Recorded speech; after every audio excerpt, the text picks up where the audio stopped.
Vamos de lleno a la información de Código Salud. Agradezco la presencia del doctor Jonathan Alanís, él es radiólogo vascular e intervencionista, para platicar de la radiología intervencionista, precisamente muy enfocado, por ejemplo, en el aspecto de los miomas. Doctor, bienvenido, gracias por estar con nosotros, muy buenos días. Mariano, por la invitación. Al contrario, muchas gracias. ¿Para qué es básicamente la aplicación de la radiología intervencionista?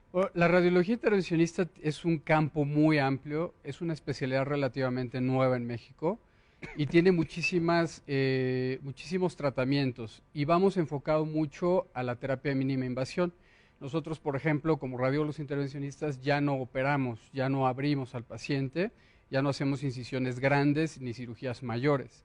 Entonces, en lo que nosotros nos enfocamos es en dirigir tratamientos guiados por los métodos de imagenología, como son la tomografía, el ultrasonido, la resonancia magnética o los rayos X propiamente. Estamos hablando entonces de terapias mínimamente invasivas. Es correcto. Nosotros, como radiólogos intervencionistas, brindamos al paciente alternativas menos invasivas y que requieren menos hospitalización, menos anestesia. Particularmente este caso de los miomas ha sido un tratamiento que ha revolucionado y ha disminuido la frecuencia de las histerectomías, que tradicionalmente es lo que se hacía en el tratamiento de miomas. Los miomas son tumores benignos, sí, que le aparecen a la mujer, ¿qué ¿no? son los miomas uterinos? Primeramente son tumores benignos que se forman en la musculatura del útero o de la matriz y que van a condicionar muchísimos síntomas, principalmente el sangrado uterino anormal, abundante. Ahí las pacientes empiezan a sangrar a veces antes de su periodo, sangran muchísimo durante su periodo, se prolongan los días de sangrado y cuando terminan a veces hay sangrado intermenstrual, interperiodo. Eso obviamente es muy molesto y condiciona muchísimas otras complicaciones. Otro de los síntomas más comunes es los cólicos son muy intensos con abundantes coágulos y también hay síntomas compresivos. Debido al crecimiento de los tumores van a comprimir estructuras vecinas como es la vejiga, como es el intestino. Entonces muchas veces las pacientes cuando llegan con nosotros refieren síntomas compresivos como que van muchas veces al baño a hacer pipí o que están estreñidas. El estreñimiento es un dato. ¿Una paciente puede presentar varios miomas o un mioma? Sí, muchísimos. De hecho, el método de diagnóstico primero que realizamos antes para preparar a la paciente para ver si es candidata o no, porque no todas las pacientes son candidatas, es la resonancia magnética. Y precisamente en la resonancia magnética vamos a valorar el número de miomas, la cantidad de tumores que hay, el tamaño y la ubicación precisa para tener un panorama antes de la intervención. Ya, importante. Entonces, ¿cómo se aplica directamente la radiología intervencionista? Ya nos diste un adelanto, doctor, sobre cómo tratar específicamente a pacientes con miomas. ¿Cómo trabajas directamente con ellas? Ok, primero acuden con nosotros al consultorio y hacemos una valoración general. Solicitamos la resonancia magnética, como te había mencionado anteriormente, para determinar bien el caso de cada paciente y después las programamos en una sala de hemodinamia. La sala de hemodinamia es como una sala de operaciones, un quirófano propiamente, que tiene adaptado un aparato de rayos X, un fluoroscopio. Y la paciente va a estar con sedación a través de la vena, no se requiere, eso es importante mencionarlo, no se requiere una anestesia general, no se requiere intubar a la paciente. ¿Es local la anestesia? Es local y es sedación a través de la vena. De la vena. Entonces el anestesiólogo está siempre con la paciente, pero administramos ansiolíticos para que la paciente esté tranquila e incluso a veces la paciente puede estar consciente.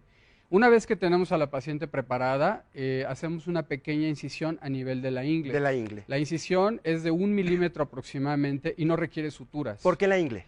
¿Por la cercanía? Bueno, sí por la cercanía, pero aparte la anatomía a nivel de la ingle está la arteria femoral. Ajá. Entonces lo que nosotros tenemos que hacer es accesar al sistema arterial para introducir los catéteres, que son como unas mangueritas de plástico flexible, especiales para esto, y navegar a través de los rayos X, navegar dentro del cuerpo para localizar la arteria que está alimentando a los tumores. ¿Okay?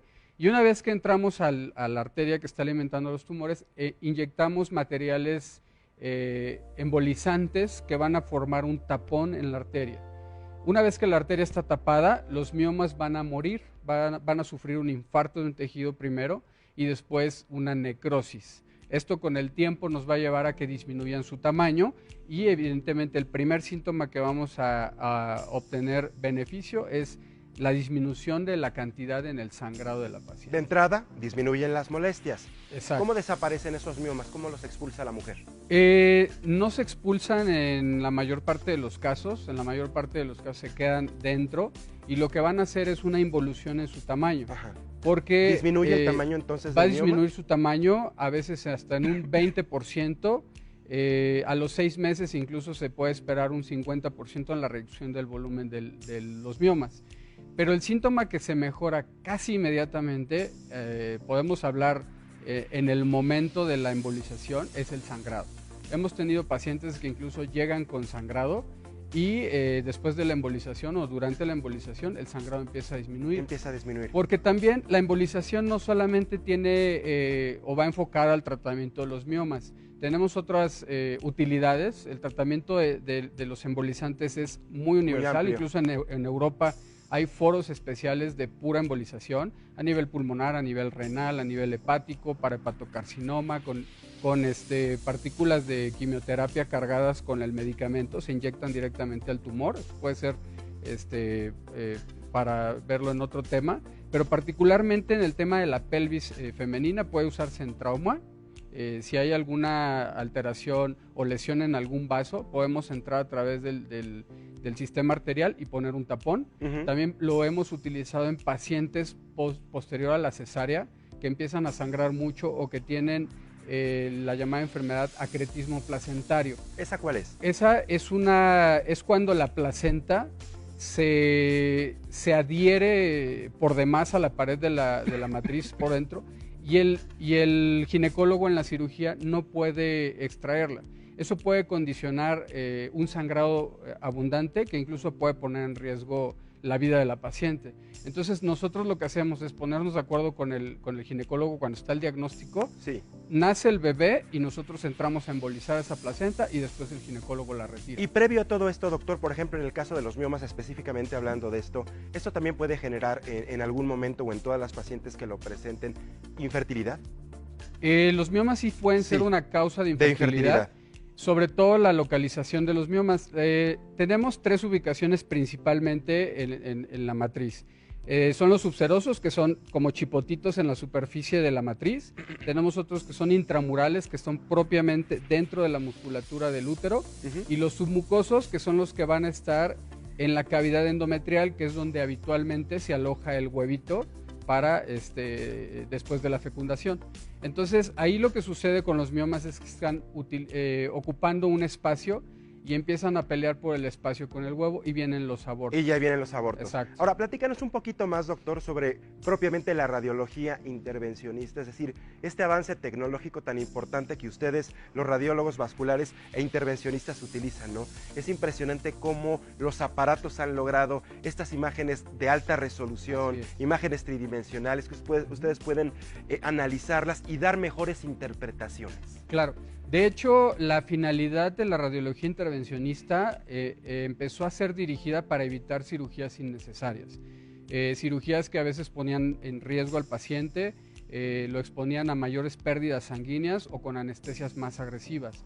Entonces, nuestros tratamientos, gracias al avance de la tecnología y la mejora en las imágenes médicas, nos han permitido entrar al cuerpo sin siquiera abrirlo. Primeramente para el diagnóstico y segundo para dar un tratamiento. Uno de los pioneros de esta radiología intervencionista fue mi maestro, el doctor Luis Ramos Méndez, en el Hospital General, que precisamente hace un par de días estamos cumpliendo 30 años apenas del inicio de las generaciones como radiólogos intervencionistas. Ajá. Entonces 30 años estamos hablando de que es algo muy reciente. Pues es muy reciente. Pero que ha habido muchísimos avances en todos los campos. Como te mencionaba hace un momento, en la parte del cáncer también tiene muchísimas aplicaciones, como ya la quimioterapia intraarterial.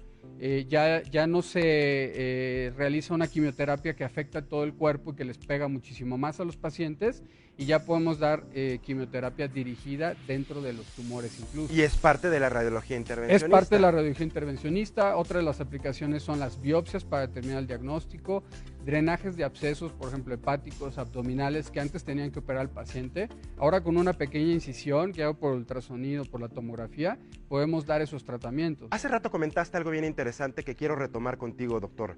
El que ya con esto se evitan una serie de intervenciones quirúrgicas innecesarias. Sí. Sí se estaba practicando a nivel mundial y específicamente en México una serie de operaciones que no tenían caso de llevarse a cabo, por ejemplo. ¿Sí? Pues no tanto no llevarse a cabo, sino que ahora con la radiología intervencionista podemos evitarlas. Hay campos donde... O que sean tan invasivas o tan molestas, tan, sí, porque, tan complejas. Exacto, ¿no? Nosotros podemos dar un tratamiento y el paciente se puede ir a su casa el mismo día. Yo he dado tratamientos de pacientes, abscesos o incluso el de los miomas. Los pacientes pasan una noche hospitalizados para el manejo del dolor, para vigilancia del procedimiento, pero se pueden retirar a su casa el día siguiente y casi incorporarse a sus actividades cotidianas en un lapso de 7 a 15 días. Cuando, por ejemplo, en una cirugía, regresando al tema de los miomas, una histerectomía te puede llevar una recuperación de hasta 6 meses o un año. Es mucho tiempo. Puedes necesitar transfusión sanguínea por la pérdida, en la embolización no. La pérdida sanguínea en una embolización es de unos 10 mililitros y me estoy yendo como muy alto. Y en una cirugía puedes requerir incluso transfusiones. Tuve la oportunidad de estar en Canadá, en Estados Unidos, y allá estos procedimientos pues son de primer mundo, ya los realizan de primera línea. El radiólogo intervencionista tiene su consultorio, su oficina, o incluso en la sala de radiología o el laboratorio de cateterismo, como le llaman allá, llaman y mencionan, llevo un paciente con trauma, sangrado difuso, o una paciente con sangrado transvaginal difuso que está... se desmayó, está ya en síndrome anémico y llega directamente a la sala de cateterismo, directamente con el radiólogo intervencionista.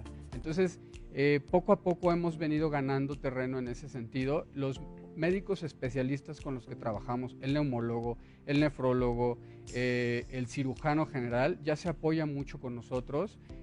Hace un par de días estuve trabajando con un urólogo, una paciente, la atendimos en media hora y se fue a su casa. Rapidísimo. Rapidísimo. De las grandes ventajas, y me imagino que también de las grandes ventajas es que se encuentra no solo a nivel privado, me imagino que hay radiología intervencionista ya a nivel público. Exactamente. Que es lo importante para que la gente no crea que hablamos exclusivamente de avances médicos, tecnológicos en beneficio de la salud, pero privados. No, también sector salud lo tiene, que es lo importante. De hecho, la formación de radiólogos intervencionistas se da en la mayor parte de los hospitales públicos. Fabuloso. El Hospital General, que tiene ya, como te mencionaba, 30 años formando radiólogos intervencionistas, la Escuela del Instituto de Nutrición, la Escuela del INCAN y del Hospital Militar. Entonces ahí hay una alta concentración de pacientes y de casos donde ya se empieza a ofertar estos tratamientos y les empieza a ir mucho mejor a los pacientes. Mucho mejor, que es lo importante. Claro. Jonathan, yo te agradezco mucho este tiempo tan valioso para ti, pero también para nosotros, al que vengas a platicar de estos temas, para que la gente tenga mayor entendimiento y mayor conocimiento de lo que se hace en nuestro país en beneficio de la salud de la población. Es importante que los pacientes tengan una alternativa y que la conozcan. Acabas de mencionar algo muy importante, que es la información, y que tengan la alternativa de elegir qué tratamiento escoger. Información es poder, definitivamente. Querido Jonathan, ¿tienes redes sociales? ¿Cómo te contactamos? Sí, por Facebook estoy como @drjohnalanis y mi correo electrónico es drjohnalanis@gmail.com.